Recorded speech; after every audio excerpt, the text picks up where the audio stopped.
a male.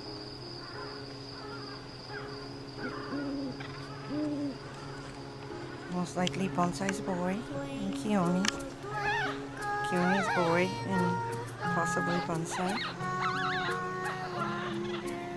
He's gonna be a little boy as well. He still have quite the bonsai head.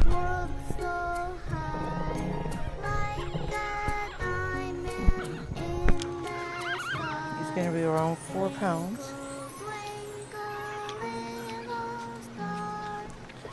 Very tiny as well. He's 1 week old today. And very hungry.